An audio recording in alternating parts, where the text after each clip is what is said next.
টাকার জন্য আমার ভাইকে বাঁচাতে পারতাছি না। যে যে ব্যাপারে না আমাদের একটু সাহায্য করবেন, চিকিৎসা করতে পারতাছি না টাকার জন্য। কত টাকা লাগবে? আর যদি কোনো মানে শেষে যদি কোনো কুলমূল না পাই, শেষে আমার কিডনি বিক্রি করে আমার বাইরে বাঁচানো লাগবে। আমার এই অবস্থা হয়েছে, কারণ আমার বড় ভাইরা আমি অনেক ভালোবাসি। কিডনি বিক্রি করে আপনার ভাইকে বাঁচাবেন? জি, যদি সবাই পাশে দাঁড়ায় তাহলে তো হইলই, আর নাহলে আমার এই আর কিছু করার নাই, কি বলবো। ঠিক আছে। আসসালামু আলাইকুম সুপ্রিয় দর্শক, তো আপনারা ইতিমধ্যে জেনে গেছেন জুনিয়র সাকিবের বিশেষ একটা অঙ্গ কেটে ফেলেছে তার স্ত্রী। তার নাম হচ্ছে শিখা খান। আমার সঙ্গে আছে হচ্ছে জুনিয়র সাকিবের ছোট ভাই। আসলে সম্পূর্ণ ঘটনা কী হয়েছিল প্রথম থেকে শেষ পর্যন্ত আমি তার ছোট ভাইয়ের কাছ থেকে জানানোর চেষ্টা করতেছি।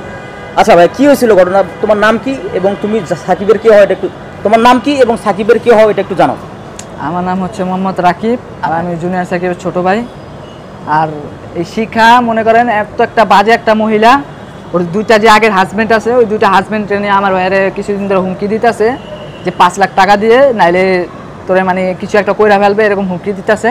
কারণ আমার ভাই তো 5 লাখ টাকা দিতে পারতেছে না, তার কাছে তো কোনো টাকা টুকা নাই, কারণ তারা কাজও করতে দিতেছে না যে সে কাজ করে টাকাটা দিবে। আচ্ছা, কারণ ও বলতেছে ওর ওই স্বামীর কাছে ও চলে যাবো আর 5 লাখ টাকা চাইতেছে। মানে এইগুলা তো মিডিয়ার সামনে তো মানে ভালো সাজে, আর এগুলা তো ভিত্রে ভিত্রে করে। এখন এইগুলা বলতে বলতে বলতে বলতে কালকে ঘটনাটা কখনকার ঘটনা, মানে কখন এই কাজটা করলো? এই কিছুদিন আগের ঘটনা। না মানে তার যে বিশেষ অঙ্গ কেটে ফেলছে এটা কখনকার ঘটনা? এটা এই যে আজকে ভোর কয়টার দিকে? ভোর 4টা। মানে কোন জায়গায় এটা হয়েছে? এটা হচ্ছে নারায়ণগঞ্জ বন্দরে। নারায়ণগঞ্জ বন্দরে ভোর 5টা হচ্ছে সাকিবের সঙ্গে এই ধরনের কাজটা হয়। আচ্ছা, তারপরে কিভাবে তোমরা সন্ধান পেলে বা কিভাবে খোঁজ খবর পেলে তোমরা? আমাদের এক ওই যে ওসি আছে, আমার ভাইয়া মনে করেন ওই অবস্থায় দৌড়াইয়া একটা সিএনজি নিয়ে গেছে ওই ইসে থানায় গেছে। থানায় যাওয়ার পরে ওইখান থেকে মনে করেন ওসি বাইরে নিয়ে একটা ক্লিনিকে নিয়ে গেছে। ওইখান থেকে ব্লিডিংটা বন্ধ করে তারপরে ঢাকা মেডিকেল নিয়ে আসছে। নিয়ে আসার পরে ওরে তারপরে সে নিজের দায়িত্বে নিয়ে ধরে নিয়ে গেছে। ধরে নিয়ে যায় এখন ভাইয়েরা এখানে আনছে। আচ্ছা, এটা কি তোমরা মামলা করছো? হ্যাঁ, এটা আমরা মামলা করছি, এখন ওরে চালান করে দিছে কোর্টে। এখন এটার আমরা জড়িত কে কে ছিল এই ঘটনার সাথে জড়িত?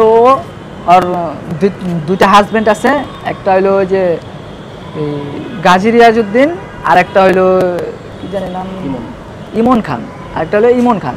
এই দুইজন এই লগে জড়িত আছে, আর ওর ছেলে মেয়েও আছে। ওর ছেলে মেয়ে ছিল ওইখানে। ও ওদেরকে সরাই দিয়া ও নিজে সিলিন্ডার হয়েছে যে আমি করছি। এখন ও ওইটা বুঝাইতে চাইতেছে। আমার সঙ্গে যতটুকু কথা হয়েছে তোমার ভাই আমাকে বলছে যে হচ্ছে তাকে নাকি একটা ফান্ডা 75 টাকা তোমার একটা ফান্ডার ভিতরে কি যেন মিশাই দিয়েছে, সে খাচ্ছিল ওই নিশা মিশাই দিছে। সে আর আলাপ পায় নাই, আধা ঘন্টা পরে আলাপ পাইছে, বুঝেন? মানে তার এই অঙ্গটা কেটে ফেলার পরে আধা ঘন্টা পরে আলাপ পাইছে। আধা ঘন্টা পরে সে বুঝতে পারছে তার এই সমস্যাটা হচ্ছে। এই আধা ঘন্টা সে বের হতে পারে নাই, বা তার রুম তালাবদ্ধ ছিল কিনা? এই আধা ঘন্টা মানে সে ঘুমাইতেছিল। আচ্ছা, তারপর আধা ঘন্টা পরে যে সে দেখে উঠা দেখে পুরা ঘর রক্ত মাইখা গেছে। আচ্ছা, সে বুঝতে পারে, ব্যাপারটা বুঝতে পারে, পাশে যে রুমমেট তারে বলছে কি যে আমাকে একটু ধরেন। সে ধরে না, সে বলে আমি এটির ভিতরে নাই। মানে সেও শিকার সাথে জড়িত। আচ্ছা, আমরা যা এলাকার যত লোকজন আছে তারাও জড়িত। এখন কি শিখা কি গ্রেফতার হয়েছে কিনা? শিখা গ্রেফতার হয়েছে, কিন্তু আর দুই হাজবেন্ড বাইরে আছে। ওদেরকে গ্রেফতার করার জন্য আমি সাজেস্ট করতেছি, কারণ ওদের দুইজনকে ও সরাই দিছে জানি ওরে বের করে, আর প্ল্যানিং করে সরাই দিছে। আর ওর নিজের সিলিন্ডার হয়েছে যে আমি করছি একা। আর একটা কথা শুনলাম, সে নাকি এটা করার পরে বিশেষ অঙ্গটা হাতে নিয়ে সে বলছে এবং ফেসবুকে পোস্ট করছে এমন কিছু। এটা আমি দেখি নাই এখনো, আমি এটা এখনো দেখি নাই, ভাইরাল হইছে আমরা যতটুকু জানি। আপনাদের কাছে হয়তো আছে, কিন্তু এটা আমি পুলিশের ফোনে দেখছিলাম। আচ্ছা, হয়তো তার থেকেই ছড়াইছে। এখন তোমার ভাইয়ের কি অবস্থা? এখন আমার ভাইয়ের অনেক খারাপ অবস্থা।